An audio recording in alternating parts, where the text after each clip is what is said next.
Bonjour à tous et bienvenue sur Démontrez-vous. J'espère que vous allez pour le mieux. Aujourd'hui, c'est un anniversaire, je vous propose de fêter ensemble, et pas des moindres, les 140 ans de Breitling qu'on va fêter et qu'on va voir aujourd'hui avec un épisode exceptionnel dans le musée Breitling éphémère Then and Now, en plein cœur de Zurich, en compagnie de Jennifer Boschu, qui est Heritage Manager, et de Gianfranco Gentile, qui est responsable du département Héritage également. Jennifer, Gianfranco, bonjour. Bonjour. Vous allez bien? Bonjour Edouard, ça va bien? Ça fait très plaisir de... Enfin, vous me receviez plutôt, c'est plutôt vous qui me recevez dans ce magnifique musée, dans ce lieu magnifique, lieu éphémère qui a ouvert le 28 août, si je ne m'abuse, c'est ça? Tout à fait. Quel endroit! C'est vraiment un lieu incroyable. On a l'impression que c'est une capsule de temps pour reprendre un petit peu son temps, on va parler plus tard. Ouais. Et vraiment, on revient sur les 140 ans d'histoire. Et j'invite tous ceux qui sont... et qui passent par Zurich à venir voir, mais on va en parler un petit peu plus tard. Dans cet épisode, ce que je vous propose, on va aborder la partie héritage de la marque. On va se recentrer sur le passé de la marque, sur le passé glorieux et tout ce qui a pu se passer, qui s'articule autour d'une actu qui est très très riche en 2024 et qu'on va dérouler ensemble. Mais avant de démarrer, comme c'est la tradition sur DMV, j'aimerais que vous puissiez vous présenter. Jennifer, on va commencer par toi. Franco, si tu ne m'en veux pas. Avec plaisir. En tout cas, merci de nous recevoir ou merci d'être venu jusqu'ici à Zurich. Moi, c'est donc Jennifer. Je suis suissesse entièrement. Je le précise parce que Breitling est une marque très internationale et c'est ça qui fait son charme aussi. C'est pour ça qu'on aime beaucoup travailler pour cette entreprise car il y a des personnes qui viennent du monde entier et donc ça nous amène beaucoup une grande ouverture d'esprit. Et moi, je suis tombée dans l'amour des montres vintage il y a presque 15 ans, parce que j'ai déménagé dans le canton de Neuchâtel. Je me suis rendu compte que c'était un canton qui était bercé par l'horlogerie et j'étais très curieuse. Je travaillais dans un musée d'art à cette époque et je me disais, tiens, mais qu'est-ce qui se passe avec l'horlogerie? Qu'est-ce qui se passe avec ces montres vintage? Et j'ai commencé dans une entreprise horlogère et j'étais conservatrice d'un musée et je me suis occupée de la valorisation du patrimoine et de la conservation des collections. Et ça fait un peu plus d'une année maintenant et demie que je suis chez Breitling où je m'occupe de la valorisation du patrimoine. Hyper intéressant. Gianfranco.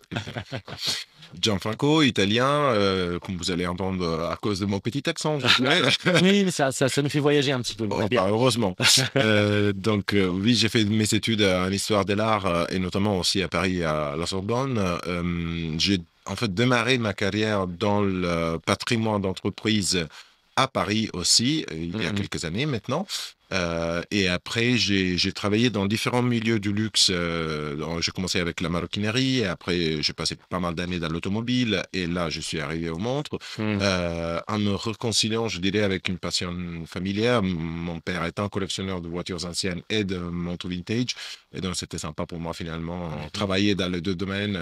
C'est souvent lié, quand même. C'est souvent intimement lié. C'est générationnel, je pense, et aussi l'idée de pouvoir travailler dans un field qui, finalement, est une passion est très important aussi pour donner de la motivation. Donc, j'ai rejoint Breitling en 2023, l'année dernière, avec la tâche, justement, de démarrer le département héritage. D'accord, oui. Donc, tu es vraiment arrivé quand ça a démarré, ce département héritage dont on va parler, de toute façon. C'est vraiment l'orientation de la journée et de l'épisode. Vraiment, on a envie de s'appesantir là-dessus parce qu'il y a un passé très, très riche. Enfin, 140 ans, c'est pas... ça commence à faire un bel anniversaire. Concrètement, il y a beaucoup de choses à dire.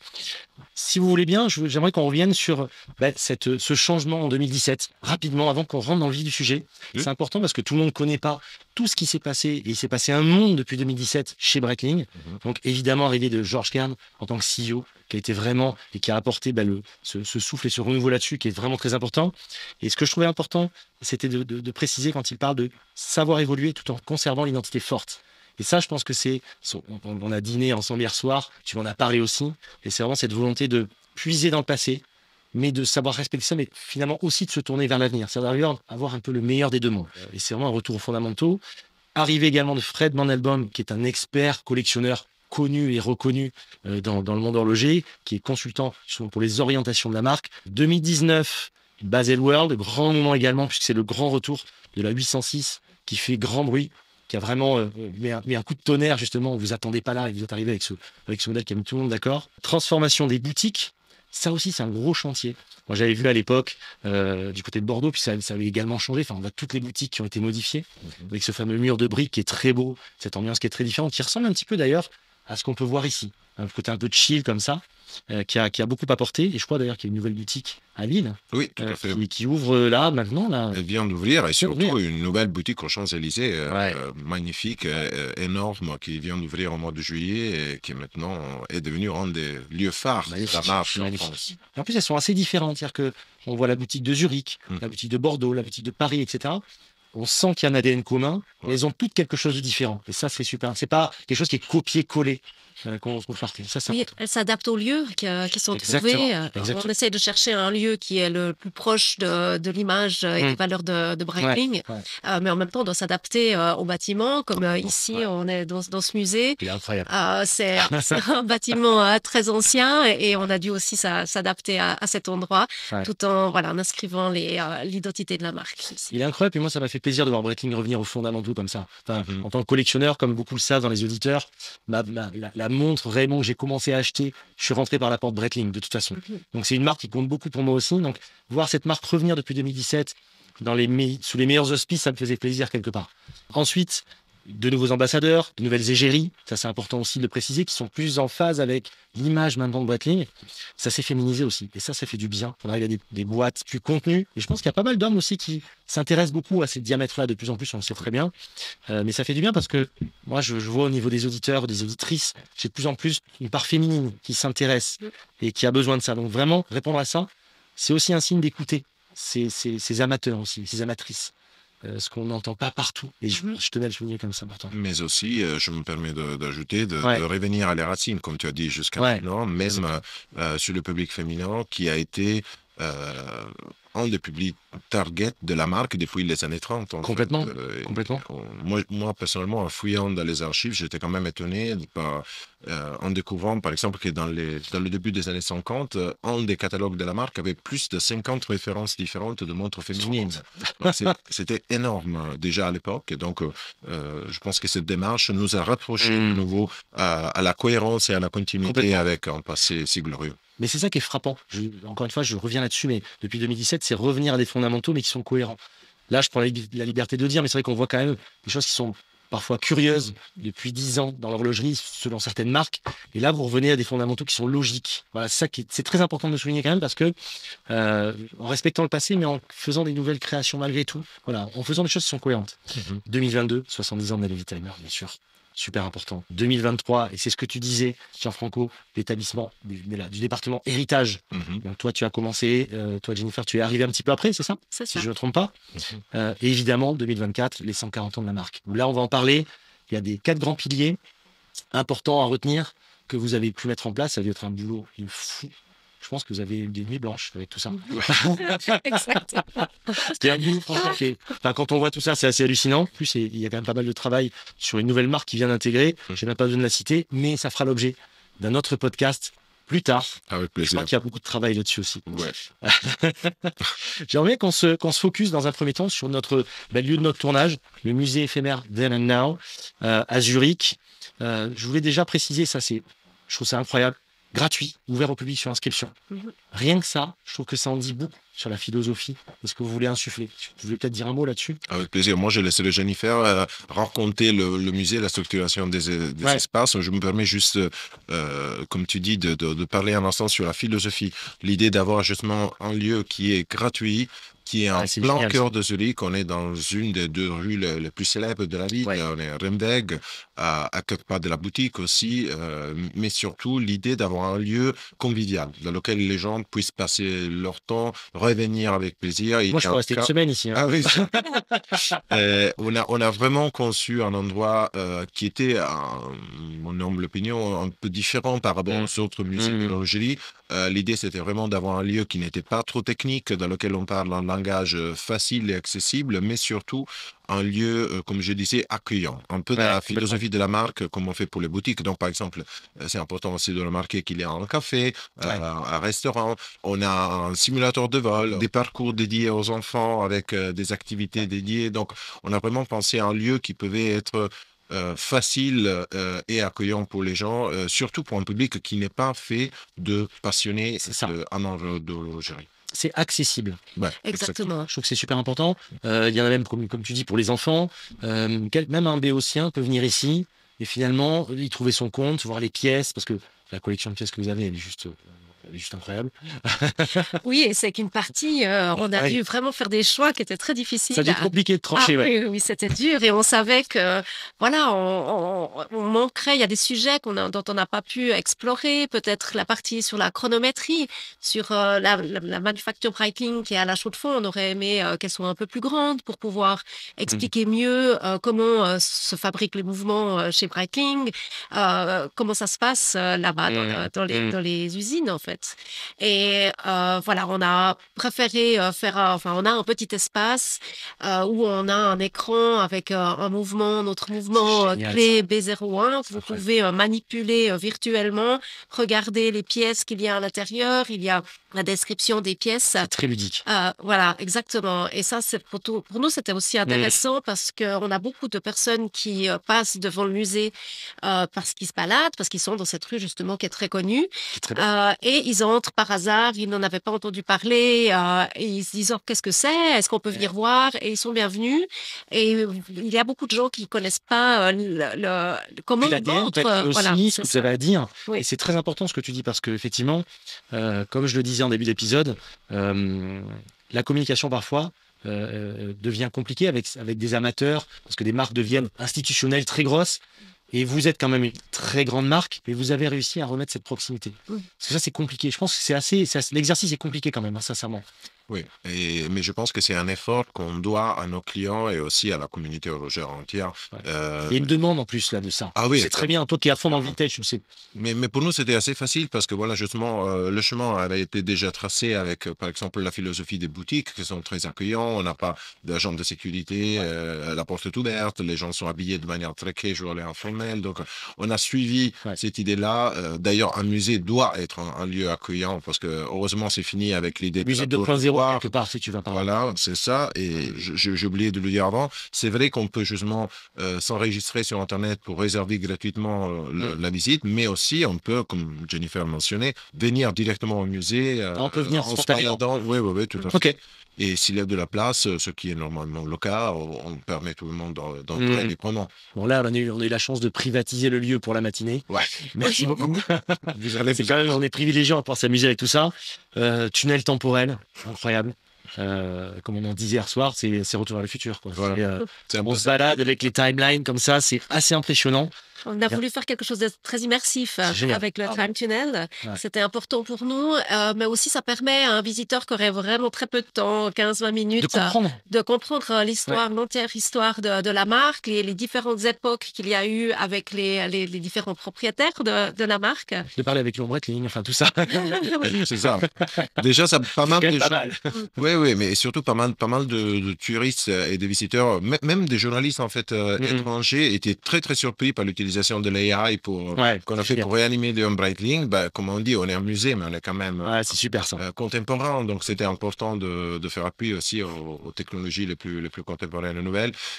Mais je pense que ce qui est important à souligner aussi le fait que le Time Tunnel est pour nous, normalement, le commencement de la visite, parce que ça permet d'encadrer historiquement la marque dans le XXe siècle et de comprendre les différentes démarches, justement, de sa chronologie, mais en même temps, les autres deux étages qui parlent des univers thématiques de la marque, donc Air, Land and Sea, sont... en fait, tout est visitable librement. Il n'y a pas un parcours obligé, on ne commence pas de A à Z. C'est un peu une philosophie que maintenant la marque a décidé de déployer dans d'autres projets culturels, comme le livre dont on parlera après. Même le livre, on n'est pas obligé à commencer du début et arriver à la fin. On peut l'ouvrir. Ça, c'est informel, finalement. On est vraiment... C'est ça, c'est l'important de... on disait, c'est les musées à l'époque d'Instagram. On a tous des problèmes avec le low attention span, le fait qu'on est plus... Le temps d'attention capable de se concentrer longuement, donc... Oui, mais là, on se retrouve avec justement. Alors, il est archi Instagrammable, votre musée, là, pour le coup. Oui, ce qu'on a aimé, c'est raconter des histoires. Et aussi, comme le livre, ce sont des histoires de personnes qui portent les montres, qui vivent avec les montres, qui ont vécu des challenges, des aventures incroyables. C'est ça qu'on a envie de partager aussi à notre public. C'est les gens qui sont là derrière. Quand on rentre, justement, on est tout de suite accueilli par Raquel Welch, par Serge Gainsbourg. Enfin, on a vraiment cette immersion tout de suite. et c'est super important. Et vraiment, ça nous met vraiment dedans. Donc, on est sur 3 étages, sous-sol, rez-de-chaussée, étage. Là, on est à l'étage, on est au premier étage. Donc, les 3 univers de la marque air, terre, mer qui sont respectés. Où vraiment, vous avez, donc, on commence par la timeline et ensuite on va là-dessus. Enfin, je pense que la progression est plutôt là-dessus. La mini chronométrie. Également qui est super, qui permet aux visiteurs de voir toutes les subtilités, de voir tout ça. La fabrication des mouvements, le simulateur de vol. Je sais parce que je l'ai pas encore vu, j'ai hâte de le voir après l'épisode. Mais pendant que vous regardez, vous verrez les images. Ce n'est pas un avion n'importe lequel, c'est un des jets acrobatiques de Breitling. La patrouille acrobatique Breitling a été dans les années 90 et 2000 la plus grosse patrouille privée acrobatique au monde. Donc c'est quand même un fleuron de l'histoire de la marque. Donc c'est pour ça que le simulateur en fait permet de piloter en jet acrobatique. J'ai hâte de faire ça. Mais Breitling et l'aviation, de toute façon, c'est une histoire d'amour qui dure depuis très longtemps, depuis les débuts. Et une collection, les 88 pièces sont ici? Oui, alors c'est 88 pièces sélectionnées des collections. On a une collection plus importante. Parce qu'on a aussi beaucoup d'autres choses à raconter. Il y a des pièces qui sont, voilà, beaucoup de pièces différentes. On a une collection de montres dames qui est plus grande que celle qu'on a exposée ici. On a dû faire des choix, bien sûr. Ça, c'est cherry picking. Voilà, cherry picking. Et puis, bien sûr, pourquoi est-ce qu'on n'a pas pu prendre l'entier de la collection? Déjà, ça ferait quand même trop de pièces à avoir d'un coup. Mais aussi, nous en avons besoin pour les envoyer dans le monde entier, pour des expositions, et notamment pour Time Capsule, dont on va parler. Tu fais une transition extraordinaire. Je pense que ce qui est important, voilà, comme dénominateur commun de notre parcours de sélection a été l'idée que, comme Miss Van der Rohe disait, less is more. Donc, en fait, on a fait un travail de sous-traction, je dirais. On a vraiment sélectionné les histoires clés. On a préféré exposer moins de montres pour leur donner plus de place et plus d'attention. Mais même, par exemple, dans les textes, on a des textes qui sont explicatoires des histoires, qui racontent des histoires, comme on disait, qui racontent des personnes, pas juste des partenaires, des explorateurs, des aviateurs, mais aussi des hommes de projet, des designers, les gens qui sont derrière vraiment la conception de la montre. Dans la chronométrie, on raconte les histoires des gens qui travaillent pour nous, les métiers qui sont liés à la production d'un mécanisme. Donc, il y a beaucoup d'attention sur les personnes, mais aussi ces textes sont assez courts. Après, qui a envie de lire plus et t'as un bouquin déjà? T'as un bouquin, non, mais tu as aussi des codes, des QR codes dans chaque mur qui permet aux gens d'avoir les textes traduits dans des autres langues, mais aussi des approfondissements sur le sujet. Mais l'idée, c'était justement, comme on disait, l'époque Instagram, de limiter la quantité de contenu pour permettre aux gens d'être plus attentifs à ce qu'ils sont en train de voir. Très intéressant. Donc, on peut vraiment avoir un niveau de profondeur de lecture, finalement.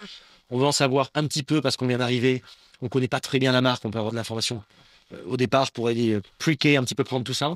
Et si on est un peu plus connaisseur, on peut aller plus en profondeur. Et surtout, on a pensé aussi à des gens qui ne connaissent rien de l'horlogerie. Donc, on a inventé ces yellow boxes, comme on les appelle, donc des cartons jaunes dans lesquels les gens peuvent lire les définitions des concepts qui sont des concepts clés. Donc, qu'est-ce que c'est une rattrapante, par exemple, ou qu'est-ce que c'est un chronographe, ou la différence entre chronomètre et chronographe. C'est important de permettre vraiment à tout le monde de comprendre, parce que là, n'oublions pas que ce musée est le seul musée d'une marque horlogère à Zurich, qui est quand même la ville la plus importante de Suisse, avec tout le respect pour Genève. Là, tu vas faire des remous, là. C'est ça, je me dis, quand je parle de pays francophone, il faut... mais on va dire la plus visitée, ça c'est sûr. On ne comprend pas, je te préviens. Hein. Mais aussi, l'idée, voilà, c'était aussi de rendre service un peu, je dirais, à l'industrie horlogère en général. Donc, c'est vrai que c'est un musée de marque, mais c'est aussi un musée d'horlogerie. Et donc, il y avait des concepts clés qu'il fallait expliquer aux gens qui ne sont pas que des concepts clés de Breitling. Oui. Et puis des choses qui nous paraissent évidentes, mais le monopoussoir, l'arrivée du second poussoir aussi à 4 heures, toutes ces choses-là, dont vous êtes les inventeurs. Concrètement, c'est important de souligner. Aujourd'hui, tous les chronos ont un poussoir à 2 heures, un poussoir à 4 heures. Ça paraît évident, mais c'est quand même Breitling qui a fait ça au départ. Il faut quand même remettre ce milieu du village. C'est important de le dire. Donc, toutes ces petites choses. Oui, on parle des innovations. On a aussi sourcé de nombreux objets pour accompagner les histoires. Notamment, il y a le casque de pilote de Scott Carpenter. Ça aussi. Ça a été prêté par Chris Dover. sa fille. Ça aussi. On organise des Heritage Talks environ tous les mois. Et on a eu la chance d'accueillir Christopher le mois dernier, qui nous a raconté un peu ses mémoires d'enfant par rapport au challenge incroyable que son père a fait, de sa vie à Houston. Avec une cosmonaute poignée. Exactement. Magnifique. Donc 24 heures. Oui. La première montre suisse dans l'espace. Exactement. Oui, c'est ça. Premier chronographe, c'est ça Première montre bracelet suisse qui est allé dans l'espace. Voilà. Avec ce fameux cadran 24 heures qui est incroyable. Exactement, qui est une demande spéciale de Scott Carpenter. Et il avait vu sur les pilotes australiens, les Navitimers, et il avait été impressionné par cette montre. Il avait beaucoup aimé sa fonction de règle de calcul. Et il a aimé cette fonction qui permet aux pilotes de faire tous les calculs nécessaires dans le cockpit. Mais il avait besoin d'adaptation à cette pièce, notamment jour-nuit, pour connaître exactement si c'est 10 heures le matin ou 10 heures le soir. Sur la Terre. Exactement. Il avait besoin d'une lunette un peu plus grande pour qu'il puisse la prendre plus facilement la manipuler plus facilement avec les gants. Et puis aussi, il a demandé un bracelet élastique qui puisse mettre par-dessus la combinaison. Et donc, la montre est arrivée quelques jours avant son départ dans l'espace et il a pu porter cette pièce. Et c'est vrai que l'histoire, elle est incroyable parce qu'aujourd'hui, on peut la voir, cette pièce dans le musée, mais on ne verra pas le cadran comme il était à l'origine, car la montre a été rouillée, car elle a atterri dans l'eau. Scott Carpenter a améri et il a dû se transférer dans le canot de sauvetage et il a dû toucher l'eau et il a dû sauver soit la montre, soit la caméra avec laquelle il a pris des photos de l'espace. Donc, il a sauvé, bien sûr la caméra, exactement. Et la montre a pris l'eau. Et c'est cette pièce exceptionnelle que nous présentons dans le musée. Et je pense que c'est intéressant de dire ce qui s'est passé après, parce qu'en fait, bien sûr, la montre est revenue à Willy Breitling en Suisse. Willy a envoyé une montre en substitution à Scott Carpenter. Il a aussi décidé de donner une montre à tous les 7 astronautes qui faisaient partie du programme Aurora 7. Et donc, c'est pour ça qu'ici, on peut voir à côté de la montre de M. Carpenter aussi la montre de John Glenn, qui est le premier Américain qui est dans l'espace. Donc, c'est vraiment 2 montres hyper emblématiques, glorieuses. Et les 2 montres sont exposées pour la première fois au public dans 60 ans. Donc, c'est vraiment une occasion unique pour voir une pièce qui n'est pas juste une pièce d'histoire de la marque, mais c'est de nouveau une pièce d'histoire de l'horlogerie. Puis dans leur jus. Si, c'est important. C'est là où on voit votre sensibilité vintage concrètement. Ça n'a pas été remis avec des aiguilles de service, un cadran de service. Enfin voilà, ça aurait pu être ça. Surtout pas. Non, surtout pas, parce qu'elle raconte tout à l'heure. Crime de lèse-majesté. Mais là, elles sont vraiment dans leur jus. Cette montre, en plus, moi j'aime beaucoup la cosmonaute. Elle est assez déroutante au début sur la lecture de l'heure. Ouais. Je me rappelle d'un ami, il se reconnaîtra sûrement, qui au début me dit, je comprends, il savait pas que la montre était sur 24 heures, il achète la montre. Et il n'arrivait pas. Il me dit, mais qu'est-ce qui se passe? Il me dit, qu'est-ce que c'est que ce truc? C'est vrai que c'est compliqué. Au début, c'est compliqué, mais j'aime beaucoup, moi. Elle est tellement originale. C'est une conversation starter, cette montre. Vraiment, l'aiguille n'est pas au même endroit qu'elle devrait être sur une montre 12 heures, bien sûr. Et d'ailleurs, je dirais, c'est une montre unique. Et comme on dit, elle est très bien entourée parce qu'on a aussi le casque de M. Carpenter. Mais la famille de Scott Carpenter n'a pas été la seule qui a voulu nous supporter dans ce projet en nous prêtant des objets. Donc, Bertrand Piccard, qui est le légendaire explorateur, vraiment une légende suisse, je dirais, nous a prêté ces objets personnels qu'il a utilisés pendant le vol avec l'orbitaire, quand il a fait le record pour être le premier qui faisait le tour du monde en ballon aérostatique en 1999. Mais aussi, on a pas mal d'objets personnels de la famille Breitling, dont certaines montres qui ont appartenu justement au fondateur de la marque. Et donc, je pense qu'il y a beaucoup à voir au-delà des montres même. Donc, même si c'est un musée de l'horlogerie, on a voulu quand même parler de tout ce qui est autour. Oui, on a voulu étoffer les histoires liées aux montres. C'est important pour donner du contexte. Même le geek qui vient avec son épouse, qui s'y connaît moins, ou l'inverse d'ailleurs, ou la geek qui vient avec son mari, ne connaît pas grand-chose.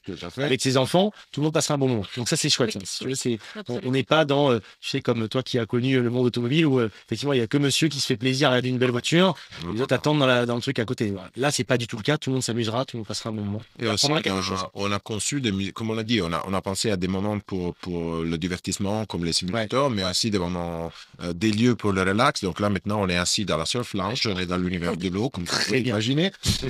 Et là, il y a toute une bibliothèque dans laquelle il y a pas mal de bouquins qui sont bien sûr liés au monde du surf et de l'eau en général. Et donc ici, les visiteurs ont aussi l'opportunité de lire les livres, de prendre un moment pour faire une pause. Les petites ont la possibilité d'utiliser les cahiers de colorage pour s'amuser. Vraiment, c'est un lieu pour la famille. Et c'est pour ça aussi qu'on a voulu être dans le centre, parce que bien sûr, c'est plus facile d'aller vers les gens quand on est dans un lieu central. Et je dois dire, on est très, très satisfait pour le retour qu'on est en train d'avoir. Et ce qui est très intéressant, au-delà des chiffres qui sont vraiment, vraiment très encourageants, c'est aussi la répartition. Donc, pas mal de nos visiteurs ne sont pas des clients Breitling. Donc, ça, c'est intéressant. Ouais, je pense que c'est assez inattendu pour être un musée de marque. On s'attendait énormément de clients. Et par contre, non. Et c'est exactement où on voulait aller avec Jennifer. C'est intéressant. C'était l'idée de ne pas faire un lieu pour les amateurs. Il nous fallait nous ouvrir. De toute façon, c'est tout le but. Et même depuis 2017, concrètement, c'est aussi d'arriver à s'ouvrir à d'autres personnes, des personnes qui peuvent revenir à la marque aussi, qui ont pu s'en détourner à une époque, concrètement, et revenir aux fondamentaux aussi, mais tout en ouvrant. Donc ça, je trouve ça intéressant. Et je trouve que la palette de modèles, le retour à la palette de certains modèles, permettent aux gens vraiment de revenir. On est sur des bons diamètres, on est sur les bonnes rêves qui reviennent, juste ce qu'il faut de vintage, mais pas en singeant vintage, en étant aussi tourné vers autre chose. Enfin, c'est intéressant. Et je pense qu'il y a aussi un côté personnel et émotionnel qu'on apprécie beaucoup. C'est que, par exemple, pas mal de visiteurs, tout comme toi, par exemple, viennent au musée avec leur montre personnelle Breitling, des montres vintage ou des montres récentes, et ils aiment raconter au guide les histoires qui sont liées à ces montres. Si c'était la montre du papa, du grand-père, s'ils l'ont acheté pour un moment spécifique de leur vie, c'est quelque chose qui est très touchant et qui nous permet, pour revenir à ce que Jennifer disait, à rappeler à tout le monde que derrière des objets très techniques, il y a toujours des personnes. Donc, exactement. Les créateurs, les utilisateurs, les ambassadeurs, c'est toujours des gens. Ce que tu dis d'ailleurs, à un moment, je reprends une phrase que tu as citée pour les fameuses Rewind, Breitling Rewind, mais quand tu dis ces montres ont vécu, elles ont une âme. Rewind leur permet de continuer leur voyage au poignet de nouveaux collectionneurs. Enfin, tout est dit finalement, c'est exactement ça. Elles ont une histoire et c'est marrant parce que il y a 10-15 ans, moi quand je collectionne déjà du vintage, les gens avaient peur en disant mais oui, mais elle a déjà une histoire, elle est ancienne, ça me fait un peu peur. Et maintenant, les gens ont compris qu'effectivement c'est le contraire. C'est un supplément d'âme, finalement, d'avoir une montre qui a vécu quelque chose. On revient vraiment à ça. Et tu sais, Edouard, ce qu'on dit à propos d'un mouvement de montre, on dit que c'est le cœur de la montre. Elle a un cœur qui bat. Exactement. C'est ça pour les collectionneurs. C'est ça qui est important, c'est de perpétuer l'histoire et c'est de la continuer. C'est ça, et comme tu le dis très justement, moi j'ai eu beaucoup d'amateurs qui sont venus au micro et qui ont commencé vraiment à avoir leur passion quand ils ont commencé par des montres à quartz. Enfin, c'est pas un gros mot, une montre à quartz, il y en a des très bien, c'est pas ça. Mais quand ils ont compris qu'il y avait aussi des montres mécaniques avec un spiral, avec un ressort, avec un cœur qui bat finalement, concrètement, il y a quelque chose d'organique dans une montre mécanique quelque part. Ça me rend antinomique de dire ça, mais c'est vrai. Quand on comprend ça, le rituel du remontage pour certaines, le remontage automatique, finalement qui se remonte, qui est dépendante de nous. Et c'est là où vraiment on prend conscience de l'objet, je trouve. C'est là où on commence à comprendre. Je pense que c'est, comme tu disais tout à l'heure, c'était un des valeurs clés qu'on a voulu raconter avec le nouveau projet Rewind, qui est le 4e pilier culturel, je veux dire, la 4e action qu'on a mis en place pour célébrer l'anniversaire de la marque. C'est très intéressant d'en parler avec toi parce que le projet a démarré à Paris il y a quelques jours. Donc, t'as envie d'en parler, je sens. On est très content, surtout d'en parler. Allez, c'est super français. Est-ce que tu veux qu'on parle de Rewind maintenant ou est-ce qu'on peut parler de Time Capsule? Qu'est-ce que tu veux? Je pense qu'on peut parler de Rewind avant et après. Allons-y. Alors, Time Capsule. Breitling Rewind. Est-ce que tu peux nous en dire? Est-ce que vous pouvez nous en dire déjà un mot d'introduction là-dessus? Je pense que voilà, je peux m'occuper d'une introduction générale et après je laisserai à Jennifer le détail parce que c'est son activité parmi ses nombreuses activités. Il s'occupe aussi de. Ça, c'est un sacré chantier. C'est un sacré projet. C'est les montres. Mais c'était aussi une démarche. Je pense c'est vraiment une démarche culturelle à l'extérieur parce que en fait, c'est un projet de sourcing, donc de achat de montres sur le marché, restauration de montres et après de revente d'un petit lot de montres sélectionnées qui sont des montres qui, bien sûr, font partie de différentes familles de produits, de différentes époques, de différents calibres. Et donc, c'est vraiment, pour nous, c'est une vitrine sur l'histoire de la marque qui nous permet aussi de mettre en valeur des montres qui ne sont pas connues. La toute première à laquelle je peux penser, c'est justement la Sprint qu'on voit aussi dans la couverture du livre Breitling. On a une merveilleuse Sprint à cadran bleu. Qui est une montre qui n'est pas très connue. Après, bien sûr, il y a les icônes de la marque, comme la Cosmonaut, la Harry, mais on a voulu vraiment permettre aux gens de connaître... D'élargir le spectre, finalement, de ce que Breitling a proposé. Oui, mais aussi offrir quelque chose en public peut-être plus jeune, qui n'aurait pas forcément les moyens de pouvoir se permettre une Navitimer ou une Avis. Et ça, c'est important pour nous aussi, d'atteindre un public qui préfère ne pas, lui, s'aventurer sur le marché des montres anciennes, car il y a tellement de contrôle à faire sur chaque montre pour être sûr que tout est parfait, que le cadran n'a pas été restauré, que chaque bio, comme j'aime à l'appeler. Ah oui, excellent. Je vais peut-être reprendre ça. Elle est bio. Excellent. Mais ça, c'est important. Ça prend beaucoup de temps et je comprends qu'il y a des collectionneurs, des vintage watch lovers qui ont peur, exactement, qui sont un peu effrayés. C'est un saut dans l'inconnu.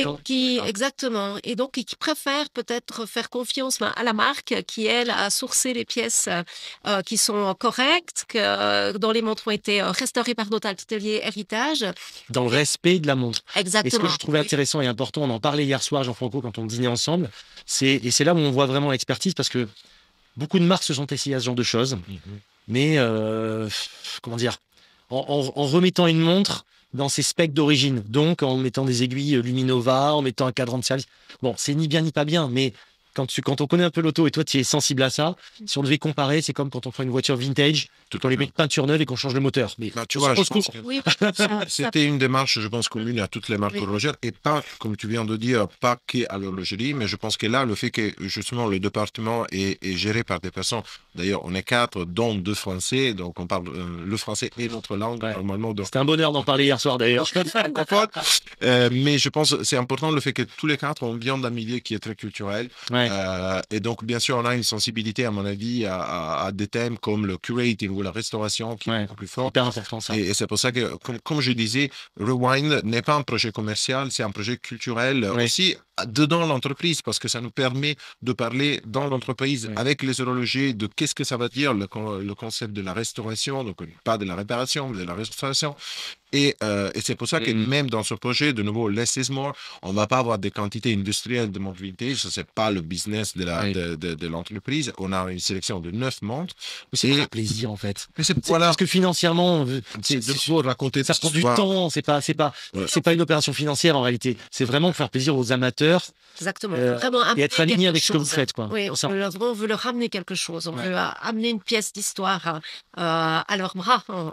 Et de nouveau, raconter des histoires qui sont plus connues parfois, et donc ça vaut la peine de les répéter, mais aussi moins connues, comme celle de la Sprint, par exemple. Et je pense que pour tout le monde qui est intéressé, les montres sont visibles dans notre boutique de rue de la Paix. Elles sont en exposition maintenant, et bien sûr, comme je dis, proposées par la vente. Donc faites-vous plaisir, allez les voir, et si vous voulez avoir, achetez-les. Vous avez encore le temps de les voir et éventuellement vous positionner dessus. Les montres sont disponibles encore à la vente au moment où on écoute le podcast. Exactement. On le regarde, ça c'est important. Exactement. Vous pouvez venir les voir, ne serait-ce que pour le plaisir des yeux. Et peut-être pour vous positionner. Oui, même pour avoir entre les mains une pièce vintage. Ça n'arrive pas forcément très souvent. Parce que la boutique de rue de la Paix, par exemple, comme une sélection de boutiques dans le monde, a ce qu'on appelle un heritage corner. Donc, un lieu où il y a des montres vintage exposées et à raconter. Mais bien sûr, ces montres-là ne sortent pas des vitrines. Par contre, oui, avec les montres de Rewind, on peut les essayer. Donc, je pense que ça vaut la peine de... Ça vaut la peine d'essayer. Et détail qui est très important que j'ai oublié de mentionner avant, les montres bénéficient d'une garantie internationale Breitling de 2 ans. Donc, comme Jennifer disait, le fait qu'elles ont été restaurées à l'intérieur de la marque nous permet de les garantir dans le monde entier. Et de nouveau, comme on disait, pour des collectionneurs qui peut-être ont envie d'avoir des assurances officielles de la part de la marque, on a pris cette démarche. C'est l'assurance d'avoir une montre bio, comme je disais, dans une montre où c'est traçable quelque part, ça c'est très important, propre, garantie. Parce que c'est vrai que moi j'ai beaucoup de collectionneurs, d'amateurs qui me contactent aussi et qui qui ne savent pas à quel sens jouer concrètement, parce que c'est compliqué d'aller dans le vintage aujourd'hui. Oui. Vous êtes bien placé pour savoir si ça fait longtemps que vous regardez, vous collectionnez, que vous aimez ça, qu'il y a eu quand même beaucoup de choses pas toujours extraordinaires dans le vintage. Hein. Bien sûr. Oui, il faut être méfiant. Et puis maintenant, les maisons de vente aux enchères, toutes, hein, elles ne certifient pas l'authenticité d'une pièce. Complètement. Exactement. Donc c'est ça. Et je pense qu'il y a pas mal de collectionneurs qui pensent que si c'est vendu par une maison de vente, ben, la montre, elle est juste. Oui, mais c'est vendu à l'état. Exactement. Ouais. Et donc ça, voilà, il faut faire les vérifications adéquates. Tout à fait.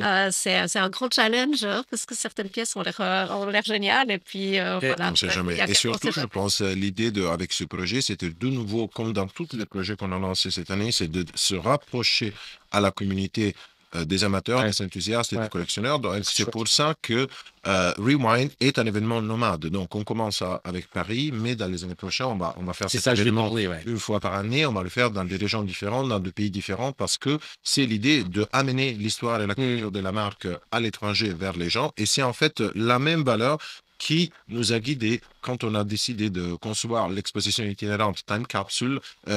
On a fait exactement le même parcours. On a travaillé en fait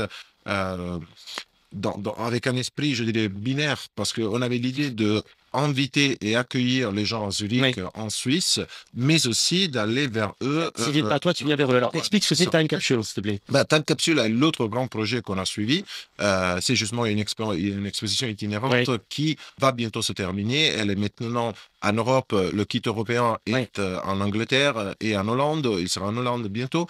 Mais l'idée, c'était justement de toucher plus de 25 pays et presque 60 différentes villes dans une période de 6 mois pour permettre justement à toutes les boutiques qui sont dans cette ville d'avoir une collection qui était un échantillon, parce qu'on avait 17 montres par kit.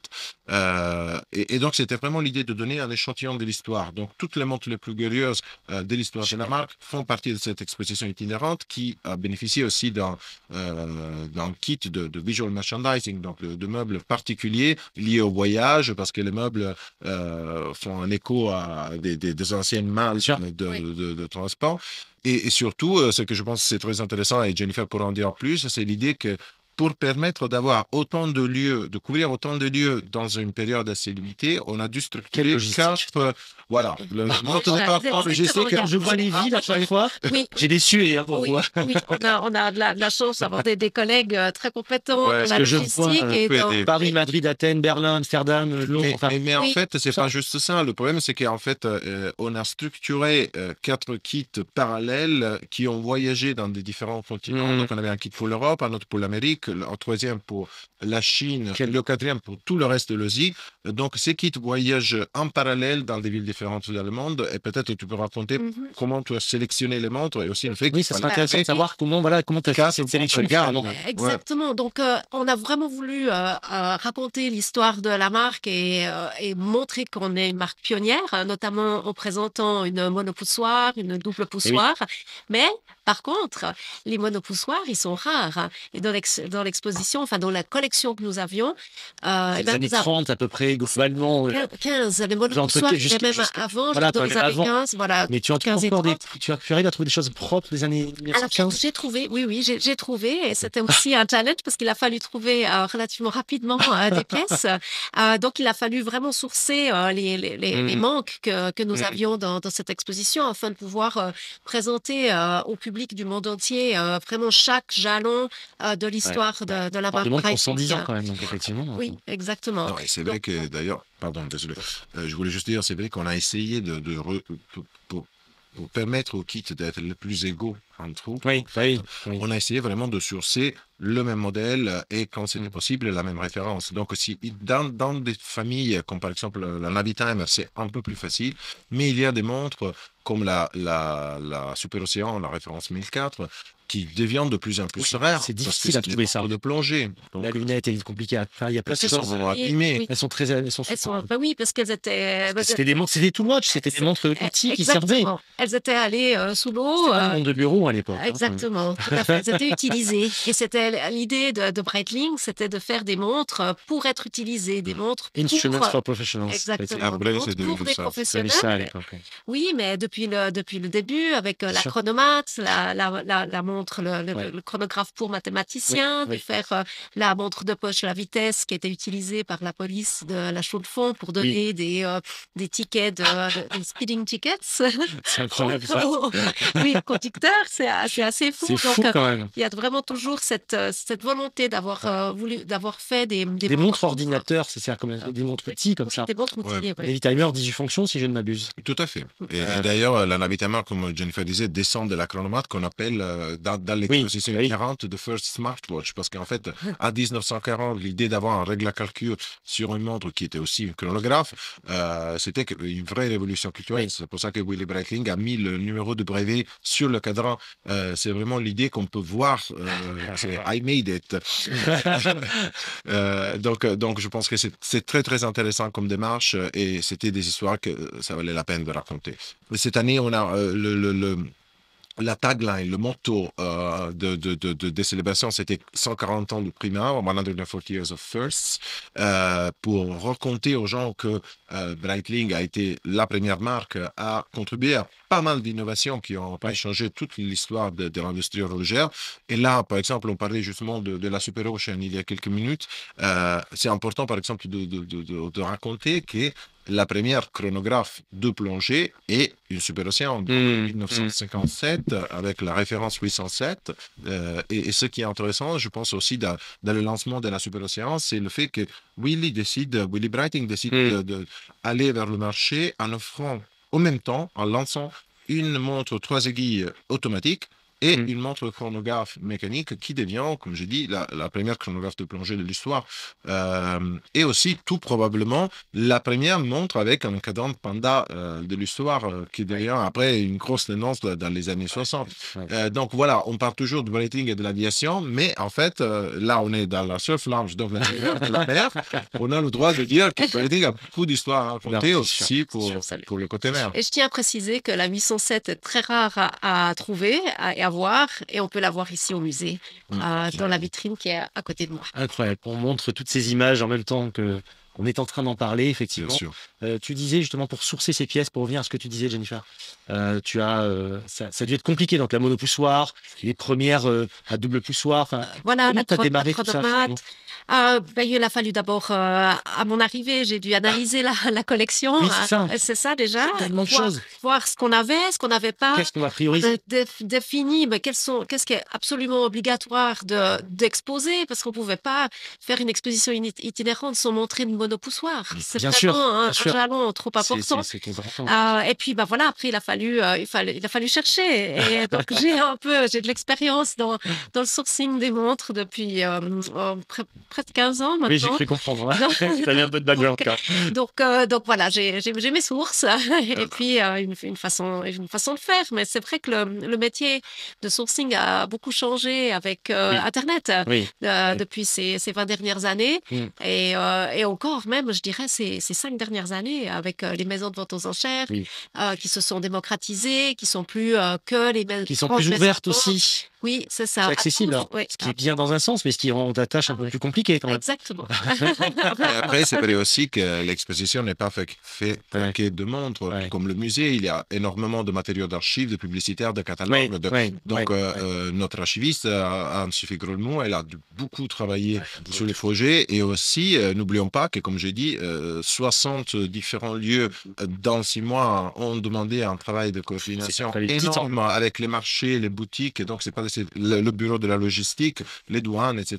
Et là, c'est notre collègue Paul Melechet qui s'est occupé de ça, de faire tout ce travail de coordination. Donc, en fait, ce qui est intéressant, c'est qu'on travaille toujours en équipe. On a des chefs de projet pour des projets définis, mais après, finalement, tout le monde donne un coup de main. Et on est une petite équipe, même si on a fait une quantité de projets. Je dirais, c'est assez étonnant. On va mettre combien dans le département héritage, justement? On est justement 4,5, on pourrait dire. 4,5. Parce qu'on a aussi un collègue qui travaille mi-temps en s'occupant de tous les événements et des activations qui sont liées au musée. Mais c'est quand même énorme parce que voilà, on a eu ces 3 projets majeurs. On a eu l'autre marque dont on parlait avant, Universal Genève, pour laquelle on a bien sûr contribué au lancement, mais aussi on a donné un coup de main important à M. Van der Bank, qui est l'historien de la marque, et à nos collègues qui s'occupent du département éditorial pour la préparation et après le lancement de 140 Years in 140 Stories. 140 ans en 140 histoires. Le nouveau livre sur l'histoire de la marque qui a été édité par Rizzoli et qui raconte justement l'histoire de la marque avec une perspective plus fraîche, je dirais, plus facile. Ouais. Je l'ai pas encore. Enfin, j'ai commencé à feuilleter effectivement, mais c'est un pavé, mais il est incroyable ce bouquin. Oui, c'est un boulot aussi de titan là-dessus, ce qui a été fait. Oui, énorme, surtout de trouver des nouvelles histoires et de trouver différents angles d'attaque dans ces histoires-là, en fait. peut-être des histoires plus techniques. Pas retomber dans tout ce que tout le monde sait entre guillemets, mais aller chercher un peu hors des sentiers battus. Oui. Surprendre les lecteurs, surprendre nos et de nouveau aussi essayer de les captiver en sortant du sentier battu, pas juste avec les histoires, mais aussi avec la conception du projet. J'ai complimenté plusieurs fois nos collègues du département éditorial parce que je leur ai dit, c'est génial l'idée de ne pas avoir un livre traditionnel d'histoire de la marque, mais d'avoir ces 140 histoires qui sont très courtes, donc très catchy, et qui permet en fait au lecteur de ne pas être obligé à, comme je disais avant, de commencer de A à Z, mais d'ouvrir le livre dans quelque part. Dans un sens, ça me fait penser à un bouquin que j'aime beaucoup, c'est A Man and His Watch. Ouais. Tu vois un peu ça? Il y a vraiment... Complètement. Absolument. Ah non, mais l'histoire de sa montre quelque part. Et ça, c'est super intéressant. On retrouve un peu ça, qui pour moi est une des références concrètement, en termes de bouquins, en termes d'intérêt. Je suis d'accord. Et donc, même si les histoires sont en ordre chronologique, bien sûr, on peut un livre où on pense que ce soit. C'est ça. Donc, ça fait partie des 4 gros piliers des 140 ans, commémorer l'histoire, les innovations connues, moins connues. Donc, le bouquin est déjà disponible dans leur boutique et aussi sur Internet. Voilà, sur Internet, aux éditions Rizzoli. On peut déjà se le procurer. C'est un bel ouvrage. Ça peut être un super cadeau de Noël, d'ailleurs. Ah oui, franchement, ça peut être un parfait cadeau de Noël. Il est disponible au musée également. Ils sont utilisés sur Internet. Mais franchement, c'est pour tous ceux qui aiment ce genre de choses. Qui veulent se documenter autrement. Voilà, ça n'a pas le côté lourd et pesant qu'on peut avoir dans certains bouquins. Ben, un peu à l'image du musée, en fait. En fait, voilà, comme je dis, ce qui est bien, c'est que vraiment, on est aligné avec les collègues du département communication. Donc, tous les projets suivent le même fil rouge. Et je pense, ce qui est important aussi, c'est que bien sûr, c'est autoréférencé d'une certaine manière parce qu'on raconte l'histoire de notre marque, mais en même temps, ce n'est pas cette idée de se célébrer. Donc, même le ton emporiste est très frais, très facile, je dirais. C'est vraiment l'idée d'être, comme on l'a dit de nouveau, d'aller vers le public, donc de manière physique, avec des projets itinérants, mais aussi en parlant un langage facile et accessible. C'est sûr. Parce qu'on peut vite se perdre. Et finalement mettre une distance. Enfin, Jennifer, je sais pas ce que tu en penses, mais... Oui, tout à fait. Après, en tant que spécialiste, je sais qu'il y a des personnes qui aimeraient qu'on parle plus des mouvements, de la technicité. Oui, parce que les collectionneurs qui sont spécialistes depuis... Un peu plus deep, quoi, quelque part. Oui, c'est ça. Effectivement, et ça, je le comprends. Mais voilà, on a choisi de faire quelque chose de plus... en fait, on a choisi de vulgariser plutôt notre histoire. Ça fait du je bien, pense que c'est très réussi. Bien sûr, il y a assez d'autres marques, il y a assez d'autres livres qui parlent de la technique. Il y en a très bien déjà qui ont été faits. Exactement. Donc, on ne veut pas aller sur leur même chemin. D'ailleurs, on offre dans notre catalogue de publications des livres qui sont beaucoup plus techniques, comme les 2 livres historiques sur le premier, la première et la Navitana, qui sont vraiment des catalogues là plus techniques dans lesquels on parle de mouvement, on parle de l'évolution, on parle de toutes les différentes versions de modules. Ces bouquins sont aussi, d'ailleurs on les voit ici, ils sont ici en vente et offrent vraiment une optique beaucoup plus détaillée sur et verticale. Une lecture un peu plus profonde peut-être, et plus pour celui qui veut, et plus technique pour celui qui veut s'y plonger, mais tout le monde n'a pas envie forcément de se plonger là-dedans. Je pense que le mot-clé qu'on a toujours utilisé dans les présentations du musée, mais qui en fait on peut appliquer aussi aux autres projets culturels, c'est multilayer. Je ne saurais pas comment le traduire en français en fait. Plusieurs lectures, plusieurs niveaux de lecture. Voilà, c'est ça. Je cherchais, c'est vraiment ça. C'est-à-dire plusieurs couches finalement. Exact. Si on veut rester en surface, si on veut approfondir, il y a une profondeur de lecture qui est intéressante. Et là maintenant, la technologie nous aide beaucoup. Donc même l'exposition itinérante, par exemple, elle offre des QR codes dans chaque vitrine qui permet aux gens de voir des vidéos, de connaître plus, vraiment de se plonger. s'ils ont envie dans l'histoire d'un certain modèle ou d'une certaine thématique. Je dis une thématique parce que même dans l'exposition, on a décidé, tout comme dans le musée, de n'avoir pas une optique strictement chronologique. On a choisi des thèmes et après on a regroupé les montres autour de ces thèmes. Et c'était vraiment un travail intéressant pour nous voilà, de nouveau, de sortir d'une approche traditionnelle et conservateur et aussi de permettre aux gens d'approfondir s'ils en avaient envie. Et ce qui a dû être dur aussi pour vous, je ne mets même pas à votre place, c'est d'arriver à rester relativement exhaustif sur la timeline, parce que vous avez forcément vos petits chouchous dans les refs. Ben oui. Est-ce qu'il y a des refs à vous, Jennifer, peut-être qu'il y a des choses où chaque fois que tu la vois, enfin voilà, moi je sais que j'ai des choses, une copilote, enfin voilà, des petites choses qui me plaisent beaucoup. Je te prends un peu au dépourvu, mais je trouve que il y a tellement de choses. Il y a trop de choses. C'est difficile pour moi de choisir des pièces. Je trouve qu'il y a des pièces extraordinaires. Par exemple, dans le musée, il y a des pièces d'âme qui sont absolument incroyables. On a une pièce qui est une montre, qui est une broche et qui ressemble à un panier grâce auquel on fait les vendanges. Et donc, sortant du panier, il y a des rubis et des émeraudes. Et à l'intérieur du panier, il y a une montre Breitling. Wow. Et ça, c'est vrai qu'on s'y attend pas du tout. Je trouve que c'est une pièce incroyable. J'aime beaucoup la Super Océan, la 807, la chronographe. La Transocéan, tu l'as pas dit. J'essaie de t'orienter, tu sais. La Transocéan est magnifique. D'ailleurs, je ne sais pas si tu vas partir avec cette montre au poignet d'ici. Je le répète. Il y a de nombreux modèles parce qu'ils ont tous une histoire incroyable. Il y a même la chronomate de 1983 qui a été faite pour la Frecce Tricolori. Et je pense que Gianfranco pourra plus en parler en détail de la Frecce Tricolori. Mais c'est des montres avec le bracelet rouleau qui est emblématique. J'adore le bracelet rouleau. Moi, j'ai toujours aimé.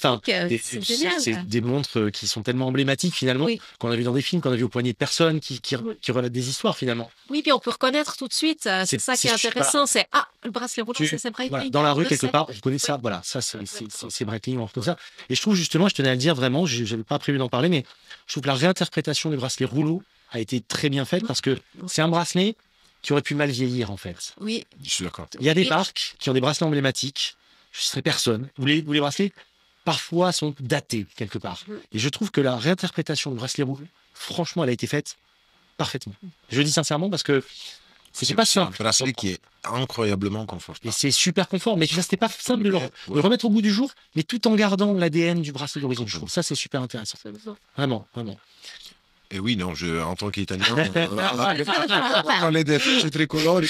C'est vrai qu'il y a, ce qui est intéressant, on le raconte beaucoup dans le musée, c'est que, bien sûr, Willy Breitling était très lié, Béatrice surtout, sa femme, les deux, ils étaient très liés à la France.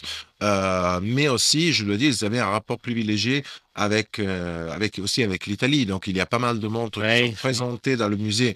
On a parlé de la chronomate qui sort d'une commande des Frecce Tricolori, la patrouille chromatique italienne, mais il y a aussi toute la généalogie des montres pour le cyclisme et pour le football qui dérivent des rapports que Breitling a eu avec les grandes compétitions en Italie et en France. En fait, dans les années 30 et 40, Breitling était le timekeeper, le partenaire officiel du Tour de France et du Giro d'Italia. Donc, il y a pas mal de montres qui ont sur le cabran estampillé Giro d'Italia. Donc, tout ça pour le cyclisme, mais aussi pour le football.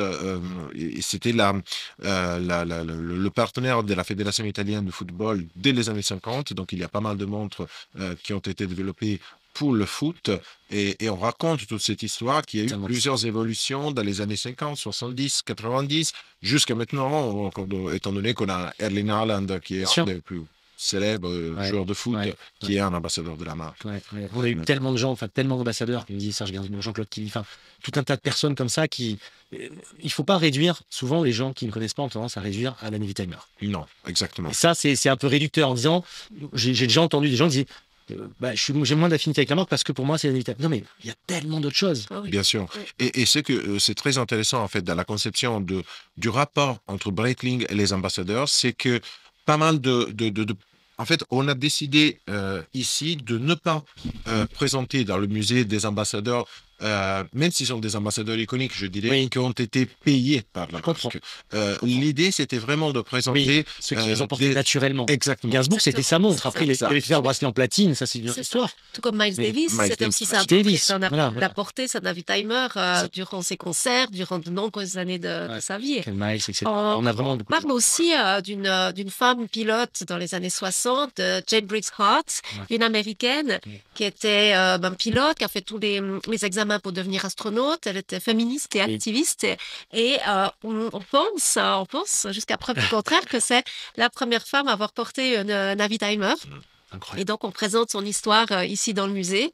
Et on est ravis aussi que des femmes utilisaient cette montre dans leur vie courante par rapport à leur métier. Et il y a une seule exception dans tout le musée qu'on a voulu faire en mettant en avant une montre et un personnage qui sont en fait sortis d'un accord de partenariat, mais c'est une histoire très importante à mon avis à cause de sa valeur culturelle et sociale qui dépasse le partenariat même, et c'est, comme tu disais tout à l'heure, Raquel Welch avec la Avi Copilot. Copilot 765, qui à mon avis, je te coupe 2 secondes, est sincèrement un des chronos les plus purs qui ait jamais existé. J'ai une 765 poignée, donc je peux rien dire. Mais c'est pour moi un des chronos les plus beaux qui ait jamais existé. Ce qui est très intéressant, à mon avis, comme je disais, au niveau culturel et social de ce partenariat, c'est que, et c'est aussi pour ça qu'on a décidé d'avoir Raquel Welch comme la toute première personne que le visiteur rencontre dans le musée, c'est le fait qu'elle porte une montre pilote d'homme, une femme, avec une classe 1967, absolument une classe folle, et ça c'était fait pour un film qui sort en 67 qui s'appelle Phaeton, dans lequel elle joue un agent secret, une agente secret qui s'occupe de sauver le monde d'une menace nucléaire. Mais je pense, un an avant la révolution culturelle de 68, le fait qu'une femme porte avec fierté et nonchalance une montre d'homme de grosse taille, etc., c'est quelque chose dans une période historique où les femmes étaient encore avec un style, bijoux et tout ça. Ça dit beaucoup de la vie et du génie de Willy Breitling, qui en fait, il y a 2 ans avant, en 1965, sort avec la Top Time, la toute première montre unisexe. Vraiment l'idée de cette avant-garde sociale, je trouve. Et même en marketing, Georges Caspary, qui a quand même apporté mais c'est fou. Enfin, on dirait, tu sais, dans Mad Men un peu, c'est-à-dire ce côté un peu publicitaire, mais de génie en fait, c'est extraordinaire. Et on aime à dire que Breitling est une marque non conventionnelle, et on le voit très bien dans les publicités. Et notamment, on peut voir dans le musée de nombreuses publicités vintage des années 30 jusque dans les années 90. Complètement. Et c'est toujours des personnes en rupture dans le bon sens du terme. C'est vraiment qui apportent quelque chose. On revient sur Serge Gainsbourg, on revient aussi dans Itinéraire d'un enfant gâté. Quand même, c'est vraiment des personnes qui sont charismatiques à chaque fois. Enfin voilà, c'est gamin quand je regardais ça, forcément ça vous met des étoiles dans les yeux. Bien sûr. Des choses. Vous avez envie d'avoir ça. J'ai eu d'ailleurs à Gainsbourg à 2 reprises, à 86 ans. Qui a bien augmenté. Oui. Je me permets de faire une recherche par rapport à ça, parce que je pense que déjà, on a pu voir que depuis quand on a commencé à déployer ces actions culturelles, on voit que la valeur des montres vintage est en train de monter pour Breitling, ce que bien sûr nous rend beaucoup fiers. Bien sûr. Et pas seulement la Navitimer, mais bien sûr. Sortent tous les modèles. L'intérêt est en train de croître justement, et en plus c'est pas un intérêt. C'est ça qui est intéressant, parce que dans le sens de l'histoire, c'est pas un intérêt de spéculation. Ça aussi, c'est important de le dire. C'est pas je mets ça comme je mettrais autre chose. C'est vraiment un intérêt de personnes qui trouvent le modèle beau, pur, et qui ont envie de s'y intéresser. Et donc, on n'attire pas les mêmes personnes, finalement.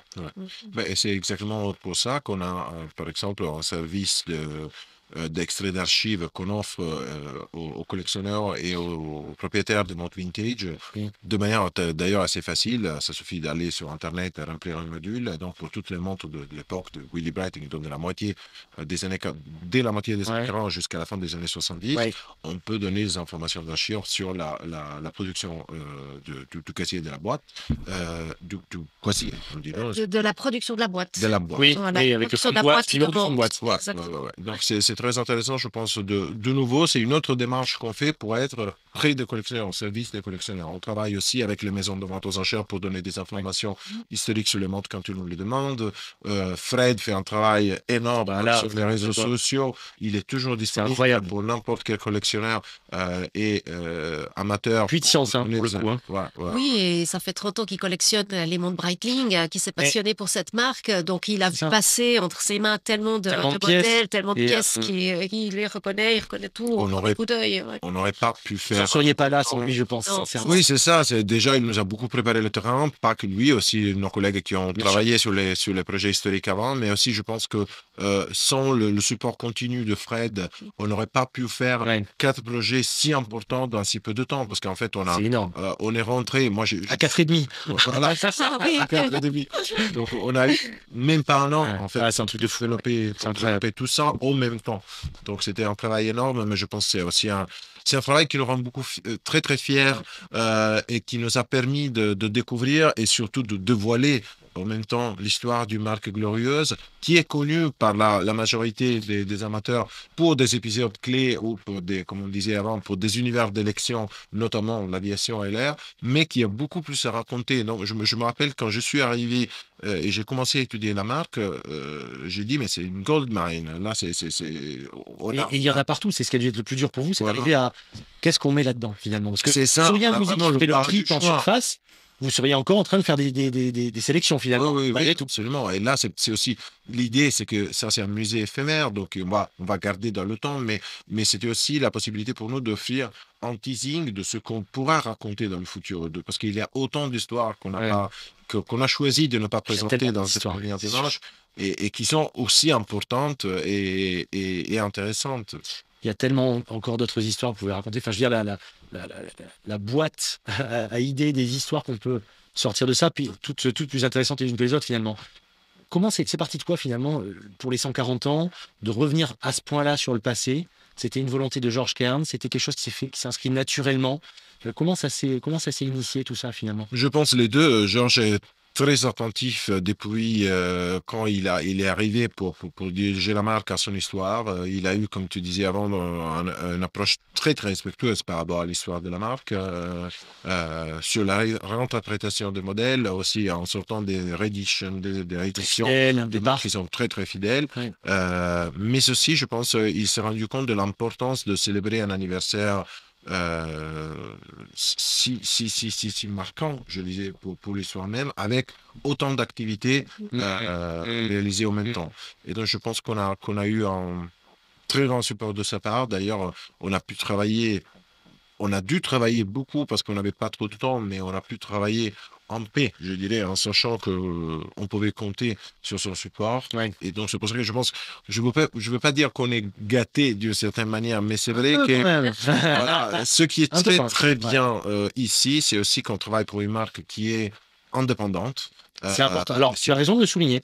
On ne l'a pas dit encore. Très important. Beaucoup de gens ne le savent pas. Ouais. Donc, on ne fait pas partie Breitling ne fait pas partie d'un groupe d'un consortium. On est en train, en fait. Vous constituez un groupe, c'est différent. Mais ceci dit, avec UG, avec Universal Genève, etc., on est quand même sur des marques qui méritent le respect. Ouais. Vous ne faites pas n'importe quoi, loin de là. Non. Déjà, Fred Mandelbaum, qui était venu à l'époque, rejoint l'histoire. Enfin, le premier réflexe de Georges Kern, déjà, c'est de s'entourer de la pointure en la matière. Ouais. C'est pas une démarche anodine, ça, déjà. Non, ça c'est vrai, c'est assez unique de s'entourer d'un advisory board. Je n'avais jamais eu ça avant. Non, effectivement. Et de l'avoir fait, il a constaté que de l'avoir fait pour Breitling, ça a bien fonctionné. Et c'est pour ça qu'il a renouvelé l'opération pour UG. Ouais. Et c'est très important. Pour nous aussi, c'est extrêmement important d'être en contact avec ces spécialistes, ces collectionneurs, d'avoir un lien privilégié avec eux pour entendre leur avis, pour avoir leur expertise aussi, parce que certaines fois, je pense que toi, tu as l'habitude, tu sais comment parler aux collectionneurs, mais certains collectionneurs, ils sont tellement spécialisés dans un sujet. Oui, parfois un peu narrow-minded. Parfois, bien sûr, l'esprit, c'est vraiment c'est ça, c'est comme ça, c'est pas autrement, un peu binaire. Oui, mais ce qu'il y a, c'est qu'ils connaissent aussi certaines choses très précises de certains modèles. Et nous, ça nous aide beaucoup aussi à connaître l'histoire vraiment en détail de ça. Donc, on est très liés à la communauté des collectionneurs. Pour nous, elle est très importante. Et tu sais, je ne devrais pas le dire, mais toutes les marques devraient faire ça en fait.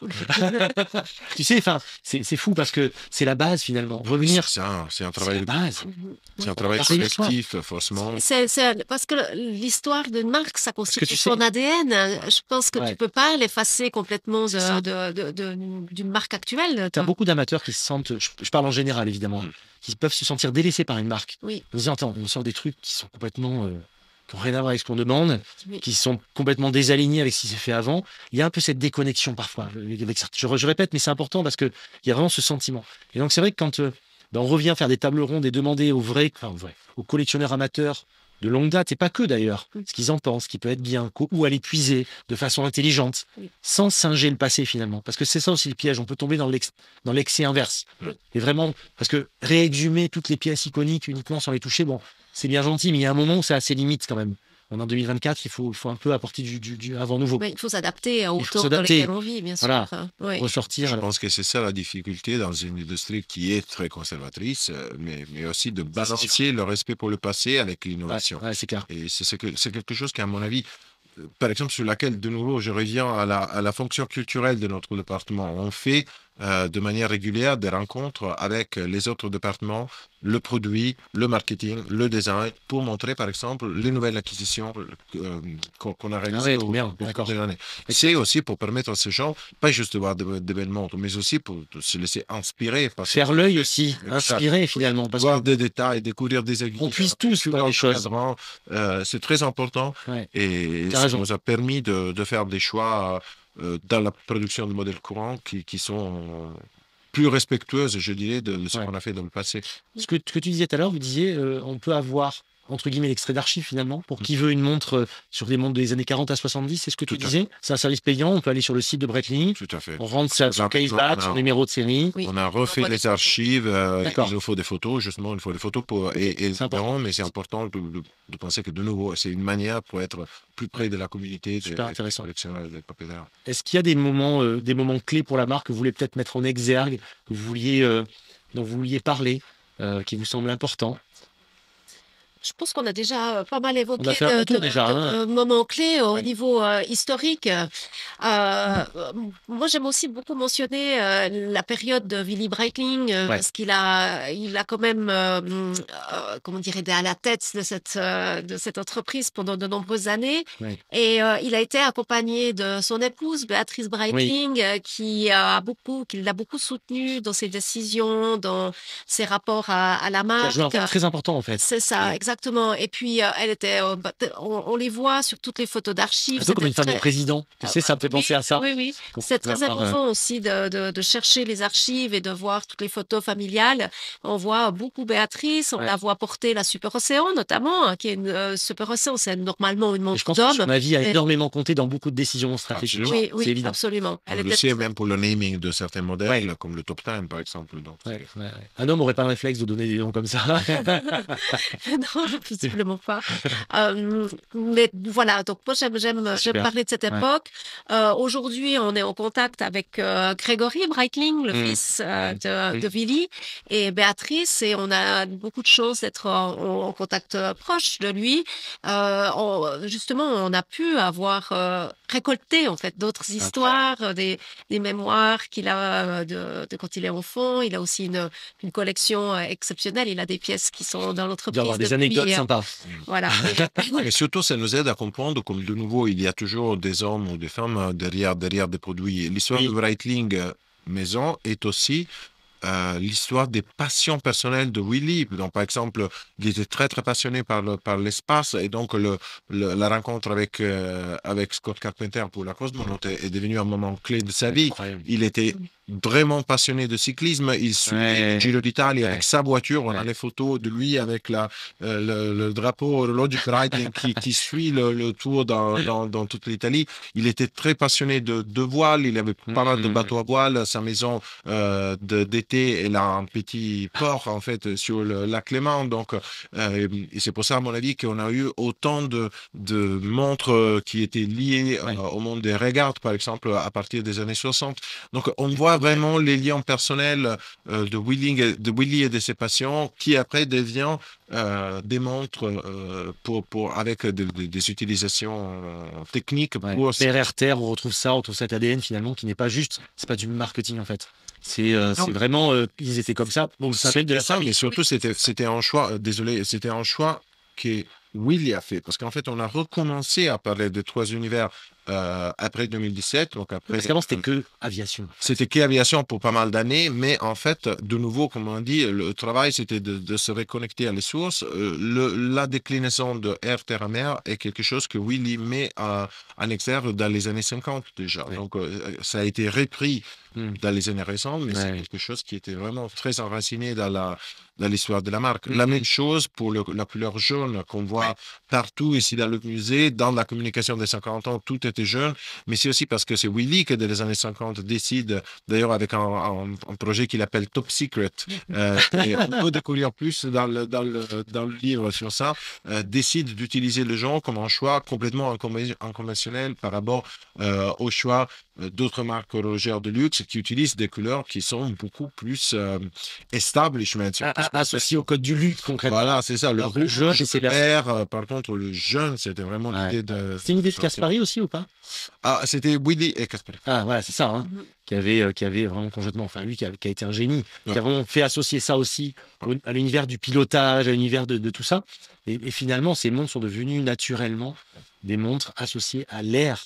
Il n'y a pas de période creuse finalement. Évidemment, il y a la période de crise du quartz, etc. Mais ça, je pense qu'il n'y a pas une marque qui est passée à travers de toute façon.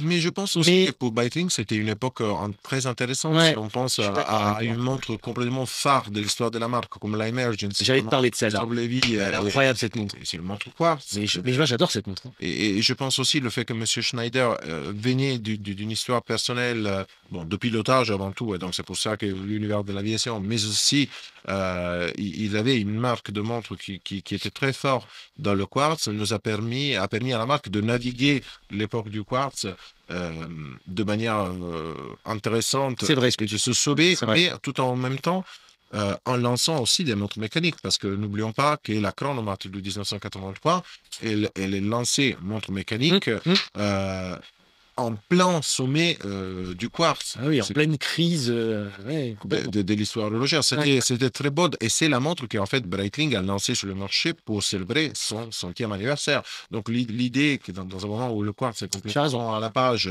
on sort avec une montre iconique pour célébrer la montre mécanique, c'est quand même... C'est vrai que ça a été difficile pour tout le monde, mais c'est vrai que vous avez quand même sorti des modèles. Après, il y a eu l'Emergency, qui d'ailleurs qui est en train de monter à la cote sévère. Hein. Ça commence. En train de monter très très fort. Hein. Tout comme l'Aerospace, qui elle aussi, c'est une montre quartz, double cadran, analogue digital. Ouais. Et d'ailleurs, je me permets de raconter aussi cette petite histoire. Dans les montres qu'on offre en vente à Paris, il y a une Aerospace, Patrouille de France, avec un cadran bleu France. Ouais. Et donc, on a choisi cette montre aussi pour avoir un petit hommage à la France, à la relation privilégiée de Breitling et de la France. Donc, si les acheteurs sont intéressés, voilà, l'Aerospace est une montre très, très intéressante. Elle vous attend. Ouais, tout à fait. C'est la France au poignet. Des histoires tout le temps. Enfin, il n'y a que ça. 140 ans d'histoire sans s'arrêter. Oui. Et je pense que c'est pas prêt de s'arrêter. Non, on aura de nouveaux chapitres qui sont très intéressants, je pense. Ouais. Très rapidement, il y a eu effectivement les éditions limitées qui sont apparues. Oui. On en touche deux mots. Justement. La première, la Navy Timer et la Chronomat, qui apparaissent donc avec le fameux B19. On peut en parler un petit peu si vous voulez. Bien sûr, c'est la première, comme tu dis, première Navy Timer Chronomat, une édition spéciale pour les 140 ans de la marque. C'est la première fois que Breitling sort avec un calendrier perpétuel et une montre automatique. Non, mais c'est ça. Vous n'attendez pas du ça. C'est toujours inattendu. C'est ça. Unexpected. C'est des montres à l'or rose qui est en fait un tribut, on dit. Un tribut, oui, un hommage. Voilà, un hommage à trois périodes fondamentales de l'histoire de la marque et à trois modèles fondamentaux. Et d'ailleurs, voilà, c'est une occasion très intéressante pour avoir une montre avec une complication très difficile et très importante à un prix que, en considérant la valeur de la montre, de sa complication et le fait que c'est une montre en or, est quand même un prix assez accessible. Et je pense que c'est de nouveau, c'est une autre histoire. C'est une autre façon d'aborder le truc. 96 heures de réserve de marche. Tout à fait. Ça, c'est quand même assez dingue. Et surtout, on ne vous attendez pas sur ce type de complications. Voilà. C'est ça qui est intéressant, c'est qu'on se disait, bon, ils vont nous sortir une énième, enfin, parce que ça aurait été logique de sortir une heavy classique, etc. Pas du tout.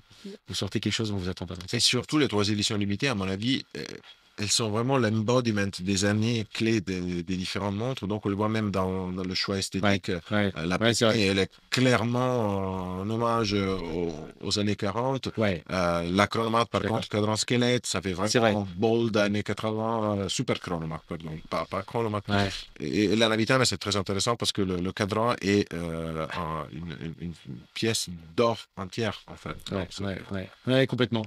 Donc, on est vraiment sur des pièces assez intéressantes. Et pour ceux qui diraient, oui, ils n'ont pas sorti les pièces emblématiques, elles ont été disponibles, la copilote, toutes ces choses-là ont été, la 806, il n'y a pas très longtemps, ont été éditées dans la version fidèle. Donc, je pense qu'il y en a pour tout le monde, en fait. Parce que j'entendais parfois, oui, mais attention, on aurait voulu des modèles un peu plus simples, etc. On peut l'entendre, hein, il faut entendre tout le monde. Ben, ces modèles finalement étaient réédités aussi fidèlement. Donc il y en a pour tous les goûts. Je pense. Hein. Non, je suis d'accord. Je pense qu'on a fait un bon tour. Je ne sais pas ce que vous en pensez. Oui, je dirais des choses que vous vouliez rajouter ou pas, vous me dites, n'hésitez pas.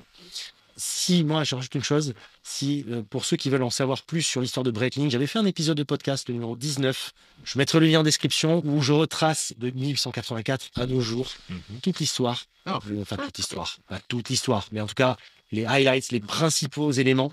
C'est en sound design, c'est-à-dire qu'on entend vraiment. Donc, c'est uniquement en audio. Mais fermez les yeux et vous entendez. Vous êtes en 1884, vous êtes dans toutes les époques, etc.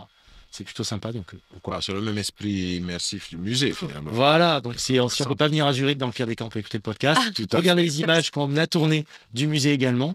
Dis-moi. Non, je voulais juste dire que justement, je me rends compte qu'on a touché autant de sujets, donc ça peut apparaître compliqué, apparaître un peu compliqué à suivre, mais voilà, on a ton podcast, on a le livre, le musée est ouvert 6 jours sur 7, on ferme quai de Normandie, donc c'est important, de 10h à 19h, et après de 10h à 18h pendant le week-end.